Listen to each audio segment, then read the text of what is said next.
of what your life depends on it, what you can do to make better choices about your health, because I thought we need a place to discuss exactly these topics. And some, as I wrote in the invite, are perennially interesting. Some are very hot topics. I mean, who knew COVID was a thing 2 years ago? It was just a non-word. But as we speak of health literacy, for example, we understand that some things are just very useful. Some concepts are incredibly useful for all of us, basically all the time. So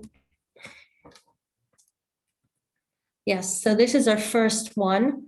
I wanted to start with overcoming vaccination hesitancy because it's a thing and it's a big thing. And when COVID started, we were frantic about finding a medical solution.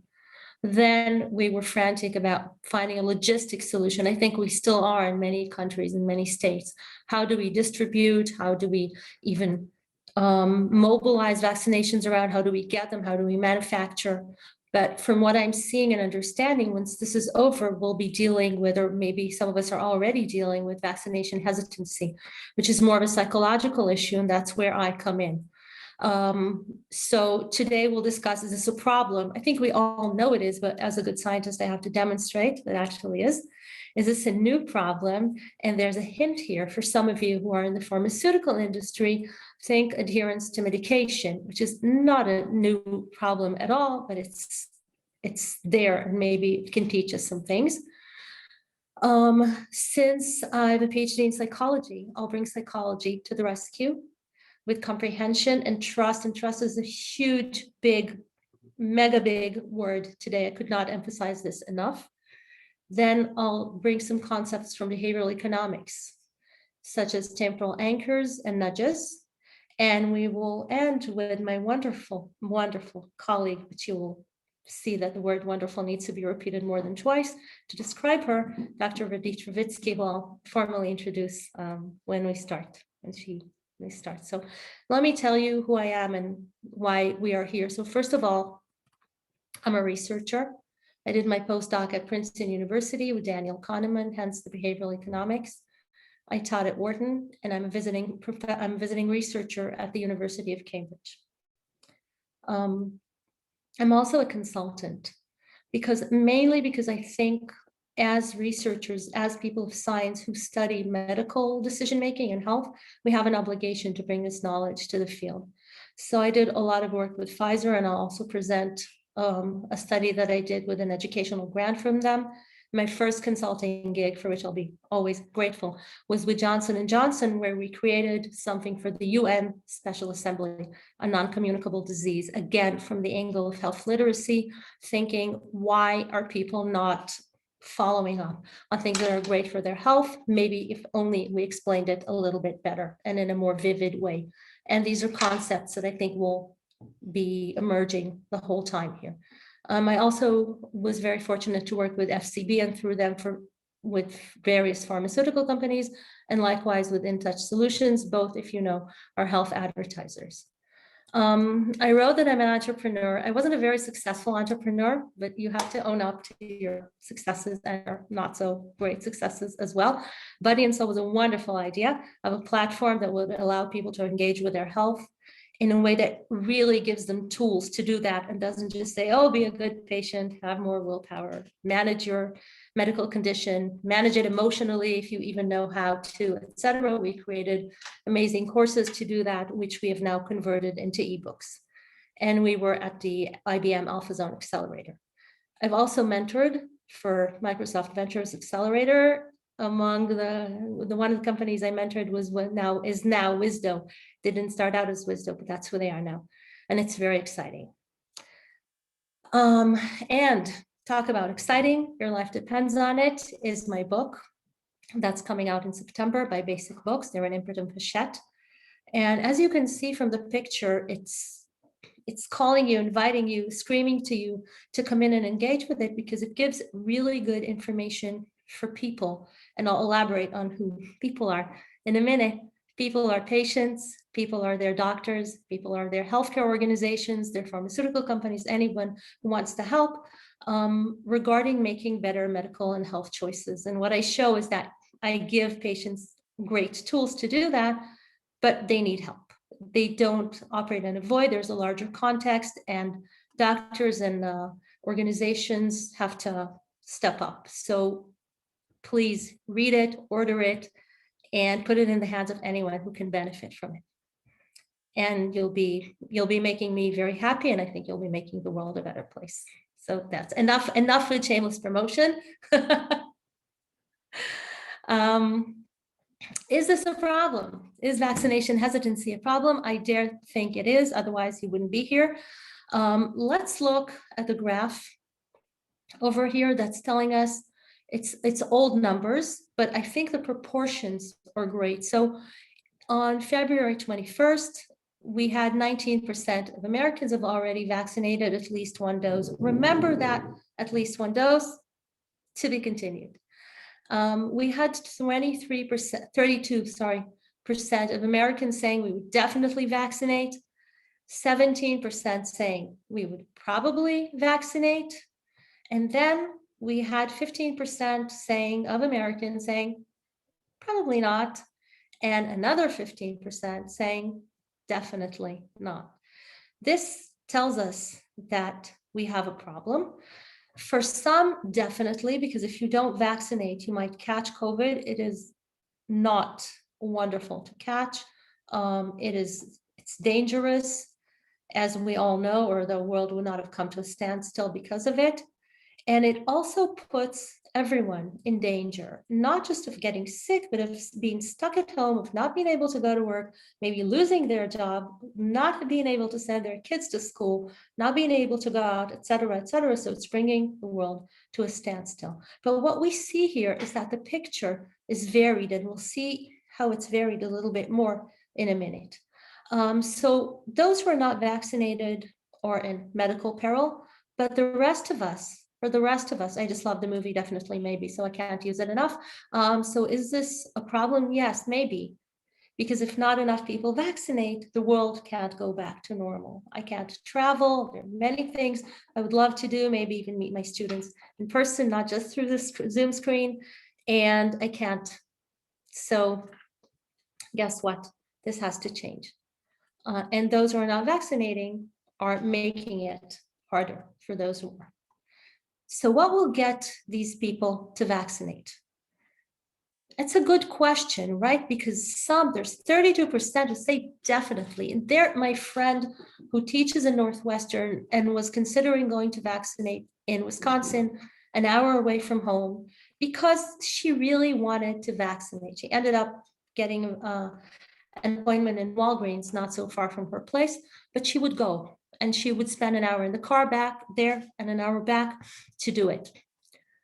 She doesn't really need persuasion. Oh, by the way, I have a cold. It's not COVID because I'm vaccinated, and you can't catch it anyway through the screen. So that's 32% of Americans if we put aside the 19 who were vaccinated, and they're actually more right now. 70%, I translated the probably to need a push. They won't drive for an hour to Wisconsin. No way. They need us to help them fulfill their attitude, fulfill their desire to vaccinate, which they may not act on. 15% need massive persuasion. Those are the ones who said they would probably not vaccinate, but note that they didn't say definitely not vaccinate. And there we have another 15% who say that we would definitely not vaccinate. What do they need? This is why Vardit is here, because there are a number of things that we could perhaps do with them. Some involve carrots and sticks, and some involve personal tragic examples, which I'll explain in a minute. So what do I mean by massive persuasion? If I take an example from Israel, the mayor of one of the southern cities telephoned each kindergarten teacher who did not want to vaccinate. Hi, this is your mayor speaking. How are you doing? I love what you're doing in the kindergarten. Would you please vaccinate so we can open it and it's safe for everyone? It worked. Is it scalable? I don't know, but it worked even with people who are reluctant to vaccinate, and even with people who felt that they were being pushed to vaccinate. And that's a huge issue if you're starting a campaign where you try to promote something that people may or may not want to do. What about a personal tragic example? So this woman is no longer with us. She is Osnat Ben Shitrit. She was ultra-Orthodox, living in Israel, in a community that was very hesitant or even reluctant to vaccinate. She was pregnant. She already had 4 children.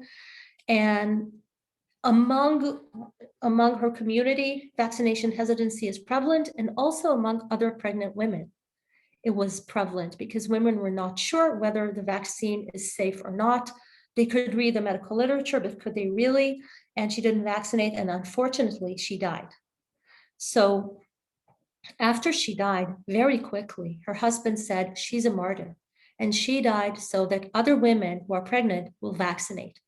And obviously, he gave really amazing meaning to this terrible loss, but it caused people to vaccinate, because this is a terrible example. It's tragic, but it's also very emotional. You look at this beautiful young woman, you look at the baby, you're thinking, what? She died, she could have been vaccinated, this could have been avoided. And that was a major driver of action.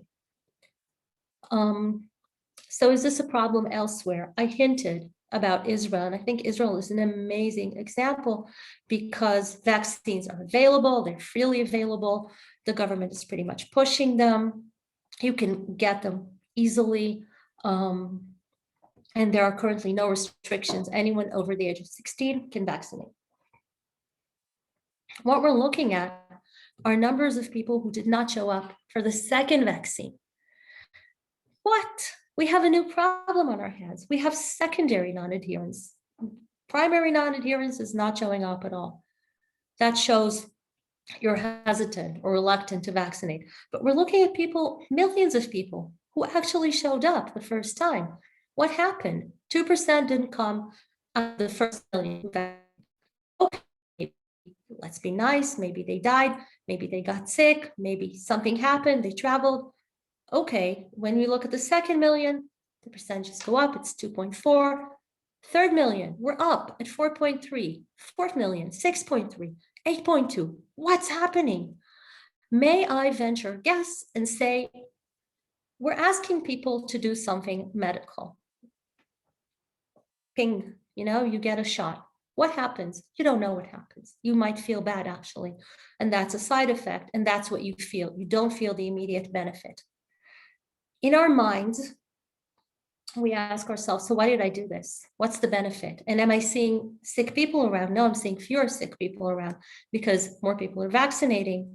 And also the government is slowly removing restrictions. So maybe I don't need this at all. So vaccination hesitancy is a real thing.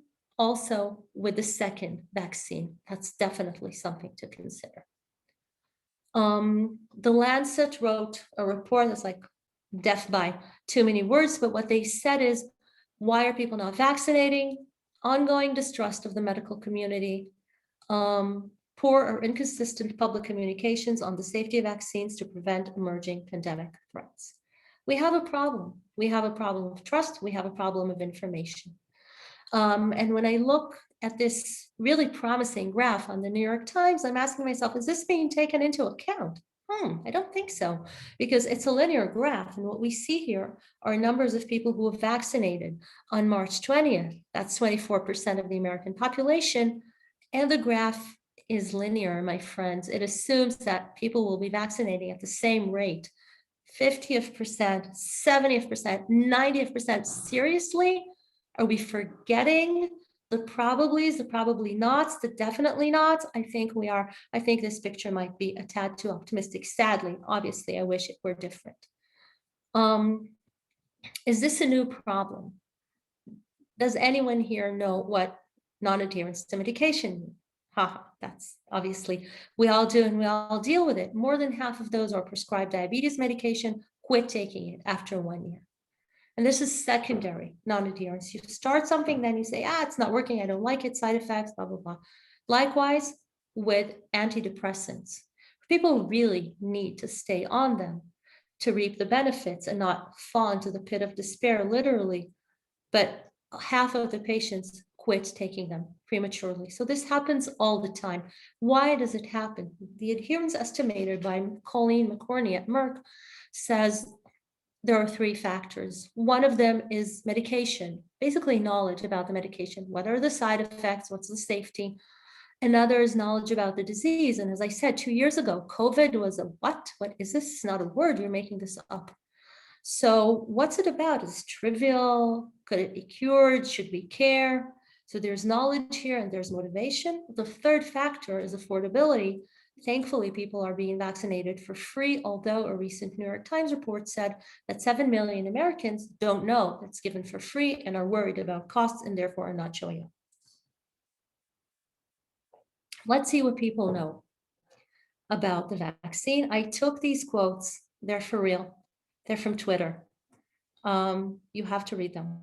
You've got to read them, right? HSE is the Irish public health organization, government making people get an untested vaccine, exclamation point, shower of lying swines. Okay, is that emotional enough for you? The second one is pretty good too. No to this poison. Wow. No thanks. I don't want to be a guinea pig. That's from the UK. And obviously we can't forget the United States of America. Ridiculous. No one needs a toxic vaccine. That's what you know about the medication to protect themselves against a glorified cold virus. That's what you know about the disease. By the way, glorified cold virus has just killed over 500,000 Americans, but who knows, right? So these are tweets, and this is what some people know about the pandemic and about the vaccine. Let's backtrack. What do we know about knowledge? We know that there's system one. It's quick and dirty. It's easy. It's emotional. It's based off of little information. And we use it all the time, which is great because otherwise we would be stuck with every decision and every choice. But it's not so great when the information we need to process is complex. System two is where we do process elaborate information. And I brought here a LinkedIn post from Michael Dalston, Dr. Michael Dalston, who's the Chief Science Officer and President of Worldwide Research Development, et cetera, at Pfizer. That's a definite system two. This is what system two looks like. There's a lot of information here. There are many long words. It's hard to get at the gist, and it's hard to get at the emotional aspects of this information that's phenomenal, that's telling us about the success of the vaccine. But it's not something you tell your friends over dinner. You don't call a friend and say, oh, guess what I just heard? This is amazing. You just don't, because it's system two. Should we care? I think we should, if we want people to get this information. No, we don't need to see this again. What percent of vaccine opponent tweets are misinformation? Do you want to guess? Does anyone want to venture a guess? I would say 90%. So it's a bit better. It's 35.4 with conspiracy theories, etc. And this is an analysis from 80,000 tweets. And what about vaccine proponents? What percentage of their tweets are misinformation? What do you guys think? 20? 20, so close, even better. Actually, it's even more promising, and thanks for jumping with the guesses. It's 11.3. So basically, people who are anti-vaxxers are sharing misinformation. They're sharing it widely. It's by definition more emotional and simpler and more emotionally laden than that distributed by vaccine proponents who are doctors, medical institutions, etc. So we use system one. We really do. And we use it even when it matters. And I'm going to talk about AFib. And if any of you don't know what AFib is, it's great because AFib is atrial fibrillation. I just wanted to give you a bit of a taste of what it's like for a person coming into a medical appointment and being told things they don't understand. So it's irregular heartbeat that can lead to complications such as blood clots, heart failure, or stroke. You don't want to have that at all. And if you don't take your medication, you're 5 times more likely to have these complications than if you do. So I did a study with 360 participants who take various medication for atrial fibrillation in the US, asking them a bunch of questions, starting with their knowledge. Here's what they know about their medication. It's an incredibly frustrating slide, I think, for a pharmaceutical company, because which brand it's from is down there. It's not that important. 43% of them know it helps with their blood clotting. 27 know it reduces the risk of stroke, etc. 10% know the indications. They don't know much. They just really know the gist. And you can ask me, well, wait, Talya, does it matter? Do we care about their knowledge? The truth is, yes, we do. We should, because their knowledge is associated with their adherence. So this is the average amount of items they remembered. It's not a lot. It's under 2, and that's for the most adherent. This is the rating of how they feel, to what degree they feel they understand the information. They feel they understand. It's great. I mean, it's not obvious, it's obviously correlated with knowledge, but there's just a sense that I'm an insider. I understand what's going on. And the higher the number of items they remembered, the higher understanding score they had, the more adherent they reported to be. Where we reach people who miss more than once a month and they barely remember anything and they don't feel they understand. This really tells us we should place a huge effort on those people. We should give them more information that's very that's very simple. We should always offer the more complicated, more scientific information, but we should cater to their needs, understanding that there's very little they currently know. So how do they choose their meds? Guess what? They base it off doctors' experience with the medication. Basically, they ask their doctors. We think we're giving patients a ton of choice, and it's great and it's wonderful, but really, they're not sure. So they ask the doctor. 40% of them base it off of safety of use, 38%. How can they gauge? They ask their doctor again. About a quarter of them, 26%, base it off frequency of taking. It's very easy to detect frequency of taking. Do I take this once a week or twice a week, once a day or twice a day, etc.? It's a simple piece of information you can simply gauge. And that's what drives their choices. Brand affects 6% of the patients. That's not great. That really means that direct-to-consumer advertising is basically going to waste, and where you need to place your efforts is with a doctor, or you need to do DTC a little bit differently. So how can we help? We should provide just information that's accurate and that's emotional, because anti-vaxxers are very emotional and it's catching, and our elaborate system 2 messages aren't always doing the trick. One more thing we should do is bring in the doctors. You trust your doctor, even if you don't trust the government and you don't trust pharma and you don't trust the NHS or the FDA, you trust your doctor. Guess what? They slide a stethoscope under your shirt, they listen to your heart, they look in your throat, they care about you, they care about your kids, you care. We saw this with a study on the FDA warning on cough and cold medication. People said, oh, whatever, I trust my doctor. Where are the doctors? We have removed them from the picture. They're not here. They're missing. If we want to instill trust, even in the hardcore anti-vaxxers, they have doctors too. Yes. So where does behavioral economics come in? There's a beautiful model here from Noel Brewer from University of North Carolina on increasing vaccines. And it captures a lot of what we talked about confidence in the benefits. And I think it also relates with knowledge, about the social processes, about the motivation. And I'll discuss that in a minute with the nudge that really pushes you in the right direction. And you can always say no.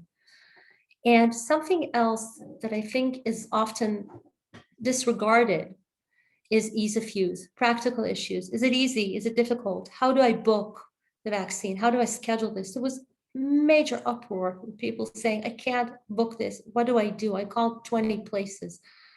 Make it easy, ease of access. The NHS, for example, is very transparent. It doesn't promise a vaccine for everyone tomorrow, but it tells you when you'll be vaccinated and how you can do that. I want to talk about small rewards. And you can say, wait a minute, you're talking about COVID, it kills people, it killed 500,000 people in America. There's a vaccine. Isn't that a reward in and of itself? Well, it is, and maybe it's not enough. Kids like to go to the doctor because they get stickers. I wish I got stickers every time. It doesn't happen. And grown-ups like rewards as well. What you get is a shot and it hurts. That's not fun. Why would you subject yourself to this? Here's why. First of all, because it saves you. And second, because you get a reward. And again, in Israel, in the ultra-Orthodox community, which is really not very pro-vaccination, they did a Thursday night event. So it was an event. It offered a why now. It offered rabbinical support. So that was their religious authorities were saying, yes, you should go. It was open until late, so it was easy. And they gave them the equivalent of soup and bread. Yay. It was good. It was warm. Everybody loved it. It gave them a why now, and it gave them a reward. We could think that people should just, take good care of their health, regardless of whether or not they get soup. But if they don't always do this, maybe a reward helps. The last thing I'll suggest from behavioral economics is a temporal anchor. So we all know what anchors are. An anchor is a number that we're given, and it's often very random. Like you go in to buy a car and the dealer says, oh, we have this beautiful $40,000 car here. It's just take a look at it, and you say, oh, you're crazy, I'm not going to spend that much money. But you end up spending more than if you had been shown a car that's $15,000. That's an anchor. A temporal anchor is when we tell you when to do something. And Dr. Katie Milkman of Wharton provided a temporal anchor. She said, get an by Thanksgiving. Can you guess what the N was? I didn't put in a picture. And when you guess, think really weird, like has got nothing at all to do with Thanksgiving. If you want a hint, it's connected with women's health. Get a boyfriend. That's great. Get a boyfriend. That's good. What was that, Tom? Mammogram. Get a mammogram. You're the winner. That's right. That's exactly right. Now, don't ask me, what do mammograms have to do with Thanksgiving? Nothing. Absolutely nothing. But she gave out magnets, fridge magnets, guys. It's as simple as that. Get a mammogram by Thanksgiving. It's on your fridge. Thanksgiving. Somebody like, oh my God, I have to schedule a mammogram. Why? Because the magnet says so. The magnet gave me a temporal anchor. So I'm doing it. An increase, a 14% increase in mammograms, courtesy of the magnet. Unbelievable. And again, you could say, get a mammogram, it's going to save you, but no, the magnet was the driver. I had a wonderful slogan. I wanted to do some cheerleading, but I will spare you. So vaccinated by Easter, show you really care, provide a temporal anchor. It's not to drive the definitelys. They don't need that. It's to drive the probablys. It's to put some pressure on the probably nots, because if they see this coming from various directions, and this is a very emotional, catchy slogan, which doesn't really tell you anything about COVID or vaccination. Your system too, we just flew it out the window, but it is there to drive you. So I gave a lot of information from psychology and from behavioral economics, but not everybody wants to vaccinate. And this is why we have with us Dr. Vardi Travitsky from the University of Montreal. I copied some of her amazing bio from Wiki. She's a bioethicist, researcher, and author. She's a professor at the University of Montreal and part-time senior lecturer on global health and social medicine at Harvard Medical School. She's director of ethics and health of the Center for Research on Ethics, president of the International Association of Bioethics, and fellow of the Pierre Elliott Trudeau Foundation, where she chairs the COVID-19 Impact Committee, and more. So the floor is yours, Vardit, and I'll stop sharing. Thank you, Talya. You still shared. I'll get rid of it. Okay, so I'll keep my comments at a very high level so that we can jump into the discussion. And indeed, I wanted to throw some ethics concepts into this psychology conversation. So when we talk about vaccine hesitancy, or even worse, vaccine resistance, especially in a pandemic, because of course this is a phenomenon we know from before, like just think about the measles outbreaks before COVID, same concept. You say no for your kid, but you put other kids at risk. This highlights the classical tension in a domain we call public health ethics, between, on one hand, individual liberties, individual rights, and on the other hand, the common good, public safety. So we've been living this tension for a year now, right? Every time the government told you to stay home, or when you land somewhere and you have to quarantine, that's an infringement on your individual liberty for the sake of others. The masks are an inconvenience for the sake of others. Well, you as well, but the travel limitations, we've been living a very limited life where we had to sacrifice a lot of individual liberties for the sake of the common good. So we're familiar with this tension by now. Now, in this case, it's not just the common good in terms of infection. It's also, as Talya pointed out, in terms of economic survival, or at least economic revival. So there's a lot at stake for everybody. So what can we learn from public health ethics? That we need to strike a delicate balance when we choose interventions that are meant, in this case, to convince people or push them or even force them to do something that they don't want to do or hesitate about.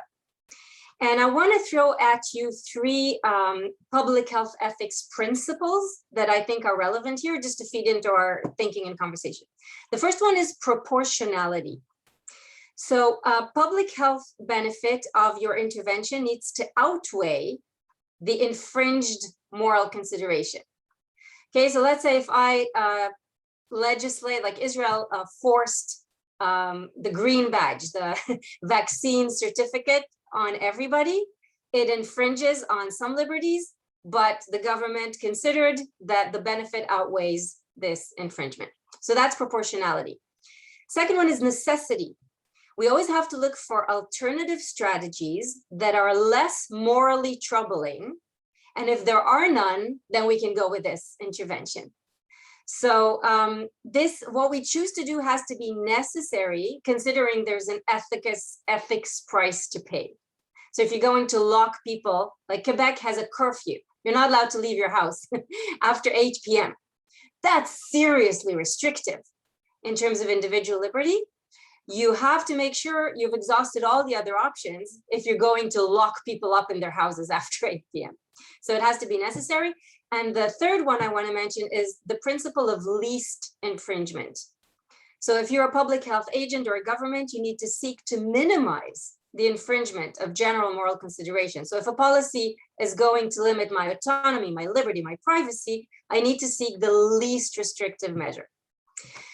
So that's sort of to paint the big picture of what ethics have to tell us. And you can see it's all about striking this delicate balance within the tension of what I want to achieve on the common level and how I want to still, even in a pandemic, protect as much as I can individual liberty and human rights. So now I want to just mention a few key distinctions that emerged in the work that my group is doing. The first one is between anti-vax in general and what I will call COVID hesitancy. So some people are just hardcore anti-vaxxers. They have been for years. They haven't vaccinated their kids. They think everybody's out to poison them, as Talya showed us. That's a really tough sell. But the big majority here is COVID hesitant because, and for good reasons. If you think about what people have read, the vaccine was developed very fast, not 10 years, but a year. People ask themselves, what corners were cut? We tell them no scientific corners were cut. It was only administration and financing. Do they buy that? I understand their hesitancy. And people know there was so much political and economic pressure to develop the vaccines. For Trump, it was an election year. In Israel, it's elections every 2 weeks, but it's still a political election issue. So people are suspicious that politicians are pushing the vaccines to open up the economy for their own reasons, but not because it's safe. And they know that pharmaceutical companies gain to make billions. So again, there's economic, so people have legitimate concerns around safety, specifically for the COVID vaccine, even if they've never been anti-vaxxers in their lives. And by the way, new research shows a clear gap, political gap in the US between Democrats and Republicans. So if you look at the rate of vaccination currently with Democrats, it's approaching 90%, Republicans, 56%. So you have close to 30% difference between the trust that Democrats and Republicans are showing, which is mind-blowing, and it would be fascinating to see if there are similar gaps in other countries. The second distinction I think is relevant is between legitimate concerns regarding COVID vaccines, as the ones I've mentioned. It was fast, it was developed under economic and political pressure, and the general conspiracy theory stuff that's out there. And again, if you're convincing someone or even coercing someone because they promote and spread conspiracy theories, you know, the Martians brought this poison to Earth, I don't know what, everything's out there. You're potentially on different ethical grounds than when you're dealing with legitimate preoccupations that people have. Sometimes they're not anti, they just want to wait 6 months to see what happened to everybody else before they put it in their own body. And you know, there were a lot of issues about it. It causes infertility, it will change your DNA. Not all of that is conspiracy theories. Some of it can be legitimate. Next distinction is between incentives and coercion or penalization. And this can play out locally and nationally. So I've been talking to colleagues in the US. Many hospitals want their workers vaccinated, obviously, but they took two different routes. Some hospitals just sent out a notification that if you're not vaccinated by date X, stay home, which means you're going to lose your job. That's penalization. That's, you know, it's as close to coercion as you can get. Other hospitals use the carrot. So they paid $500 to every employee that agrees to take the vaccine. That's a substantial amount of money, and it worked like magic. But others, all they did was offer a chocolate bar. Talya, back to you. Or they snapped a photo of the employee getting the vaccine, and there was a wall of fame where all the vaccinated employees were showcased. And that worked very well. It increased by, I don't remember the percentage, but it really works. So the carrots work. And I think from an ethics perspective, it raises the big question of not only what works better, the carrot or the stick, but what would increase public trust. And my position is that incentives would probably build trust better because they still leave you the option. You still feel free to refuse. Okay, I won't get the chocolate, I won't get the $500, but I still have a choice. And also because coercion makes people feel that it's unsafe. We usually don't have to be forced to do things that are good for us. So I'm very concerned about going with sticks before trying the carrots. The second level of coercion can be national, and that's the whole ethical debate around vaccine certificates and how they're, you know, the badges, the passports, whatever you call them. It's when you need to show proof of vaccination to benefit from something. Anything from keeping your job, to traveling abroad, to going into a restaurant or a gym. And there the ethical issue becomes how many limitations you're facing if you don't have the certificate. So if I can't go on vacation to Greece, okay, that's my problem. But if I'm going to lose my job, totally different story. If I can't visit my grandparents, if I can't go to the gym, okay. But if I can't enter a supermarket, different story, right? So here it all becomes a matter of application of these limitations. And this goes back to, as the more I'm limiting people because they're not vaccinating, the more I'm coercive, the more I'm penalizing, and it's a bigger infringement on human rights, which strikes a different balance, with which I'm closing back the circle to my ethical tension between liberty and common good. And I will stop here. Thank you so much. It's fascinating. I'm thinking maybe there isn't that much of a difference between the $500 or the chocolate bar or the wall of fame. And that says something about humankind. That means that a lot of people share my desire for stickers from the doctor, for small reward. And with the wall of fame, you have the social aspect. You have the social element there, which suddenly becomes very, you want to be part of the community. that becomes a different story from being coerced into doing something you don't want. I would love at this point to take questions from everybody. Danny, you made a comment in the chat, so if you want to make it, I'd love if anyone has questions for Vardit or myself, that would be great. Sure, I would be happy to. So, in my work, I participate in an initiative that started with the CDC and then broke away from them, and we call it Person First Safe Living in a Pandemic. And a big issue is trust, of course. And when we looked at trust, we did no study. So this is like a bunch of people doing some work, not any kind of academic study. But we found that there are 6 contexts that were important in trust that I think, in addition to the one that you just mentioned about individual responsibility and social responsibility, your attitude towards that's really important. But I think it's also your circumstances, your experience, your historical identity. It's what kind of risk do you tolerate? Are you really strict about your tolerance of risk in COVID, or are you, anything goes? I think it's your personal comfort with uncertainty, because in spite of how we think, very little about this is really certain. And so if you're a black and white thinking person and it's on and it's off, that's an issue. I think finally, it's that we tend to think of stuff as factual, and there is very little about this as factual. And what it is that we have some data and we have interpreted it. And trust comes in a lot with interpretation. Like, what does that data, that evidence mean? And so that's where you get a lot of variation in trust. Thank you. Thank you. I appreciate obviously everything you said, and I think there's a lot to be said about uncertainty, because in medicine we encounter uncertainty maybe 95% of the time. I mean, I always give this example: if you break your arm, you should put it in a cast. That's pretty much a certainty. But otherwise, there are so many alternatives so much of the time that nobody can say this is the right thing for you for sure and be absolutely right. I mean, they can say that, but can they be right? It's a different story.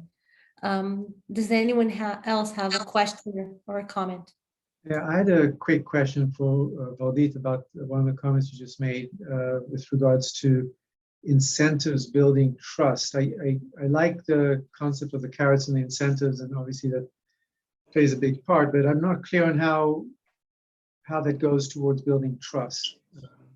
Can you talk anything about that? So again, I don't have an empirical basis, and these approaches taken by various hospitals and probably in the future other employers will definitely be empirically studied in the future. So for the next pandemic, unfortunately, we'll know better. But when we think about it conceptually, people value their freedom of choice, and bioethics is all about respecting personal autonomy, your right to self-determination. If you provide an incentive, rejecting the incentive still leaves you with the freedom of choice, but the stick can be so severe that it actually takes your choice away. As in the case of, if you don't have another employment opportunity and you're going to lose your job, we're actually cornering you and forcing you to vaccinate. So the point is that measures that leave you with a degree of control over your decision-making increase trust compared to ones that push you to the corner. And then you're thinking, if this were in my best interest, they wouldn't have to force me. It's really fascinating to hear you conceptualize that. I look at it from a different direction, but I think they are very strong together. I read a criticism on behavioral economics a while ago saying, well, why are we nudging people? We're engineering their behavior. And I wrote a letter to the editor. I'm like one of those people saying we always engineer behavior. We always tell people what to do, even when we're not saying that directly. We either give them clear or unclear information. We're making the lines long or short.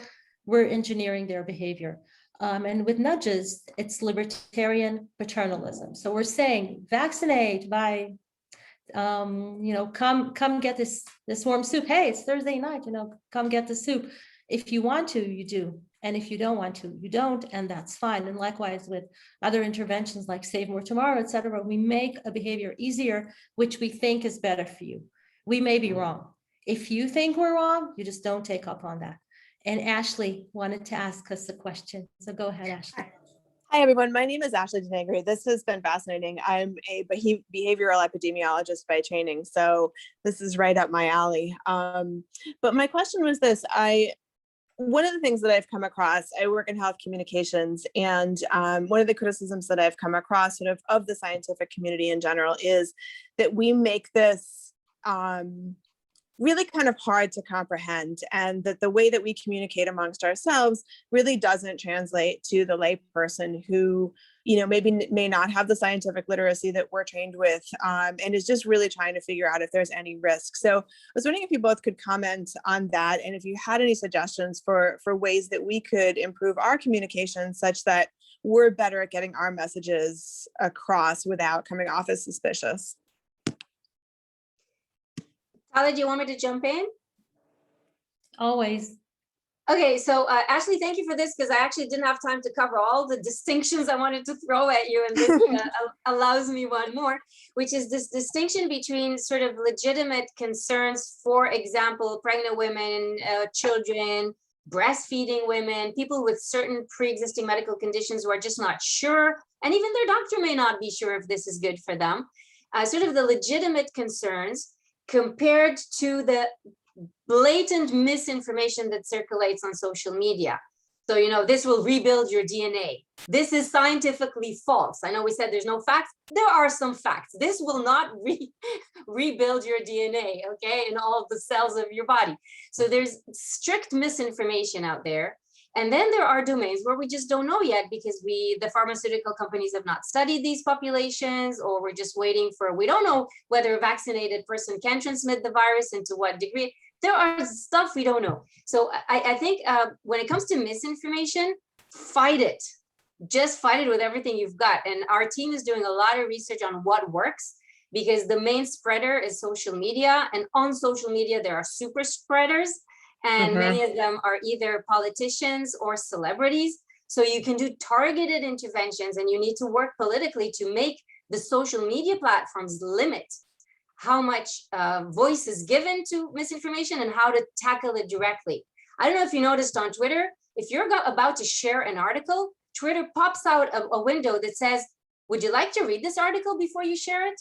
Just a little nudge, just a little opportunity to think a second before you just spread whatever you saw. And so there are so many things we can do to fight straight out. And here I use the word fight because I think we have to be severe misinformation. When it comes to those legitimate concerns, be transparent. Don't pretend that you know what you don't know. Don't tell a certain population of patients, sure, it's safe, if you're not sure.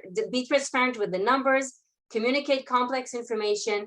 Yeah, without transparency, you're just gonna lose the battle. So to me, that's a really, here you fight with all the weapons you can, the political, the policy, the psychology. On the legitimate concerns, you just share the uncertainty and you share the numbers as they evolve. Thank you. It's a great question. I want to throw in another concept, and that's the concept of health literacy. What I show from Michael Dalston, this very elaborate scientific bit of information, it's not meant to be shared. What you can do as a health communicator is to create communications that are at 5th grade level, 6th grade level, with an opportunity to drill down, obviously, but understanding that people don't necessarily know the concepts. You say mRNA to someone, they blur. They're like, is this from the dinosaurs? What's happening? What? What are you doing? And that's fine, because we're not explaining. We don't show a little picture, a cute little video that people share memes of funny cats all the time. People don't really share memes of how vaccines work because they're not cute. They're not simple. They're not user-friendly. They're not emotional. And this is really, really something that we need to know, that we need to own up. I showed what kind of information got pregnant women in the ultra-Orthodox community in Israel to vaccinate. It was simple, it was emotional, it's very sad, but it moved them. We need to move people. And it's sometimes frustrating because what can you show? A bunch of people saying, hey, I'm not sick because I vaccinated? Maybe. You show a lot of sick beds, people like, I don't want to see that. I don't want to see the ECMO. It's too frustrating. It's too depressing. I'm gonna get an ice cream, like whatever. Don't throw this stuff at me. But if what we throw at them is quickly intelligible and is emotional, maybe even fun to a degree, because then it's immediately rewarding, and that's the kind of animals we are, then they might be more interested in it. And actually, that is what Talya just said is strongly supported by the research we did in Canada. And as based on that, we created this movement initiative, hashtag Science Up First. And if you look it up on social media, we're creating content of the type Talya described. It can be a TikTok video that's, it includes music and dance, and it's all science-based. So we have a huge network of experts feeding and checking that what we're creating is as accurate as possible, but then it's done in such a way that it's fun to watch, immediately rewarding, and easy to share on social media. So we're creating that kind of content in order as a way to fight misinformation, to make the information also fun to share. Great, thank you both. I really appreciate that. And I feel like, I know that I'm preaching to the choir here when it feels like we're kind of building the plane while we're flying it. But yeah, I think those like very humanized tactics are really helpful in a situation like this. That's a great word. I love that, Ashley. I'm going to steal your word. Do it. Great. It's been so much fun having you all aboard. I want to capture this by saying vaccination hesitancy is indeed a problem. And I think we tackled it a little bit more than we did the resistance, but that's fine because there are plenty of people on that front as well. Psychology can help, behavioral economics can help, and ethics can come to the rescue with us deciding, even when we have pretty drastic measures at our disposal, should we or shouldn't we use them, and what's the best way of doing that. As I said, this is going to be a series, which I hope you'll be joining in other sessions. The next session is on the last Thursday of April, on the 29th, and we'll be discussing nudge and ease of use, which I kind of hinted at today, and I think there needs to be more discussion of that, and it needs to be more brought to the forefront. If you want to speak at an event, if you want to suggest a topic, or if you want to consult, happily, I'm at Talya Miron-Shatz, gmail.com, and on LinkedIn. I'll be sharing this video with all of your beautiful insights, Vardit, and your wonderful questions, everybody. And I hope to see you next time. Thank you very much. Thank you, Talya. Thank you. Bye. Bye-bye.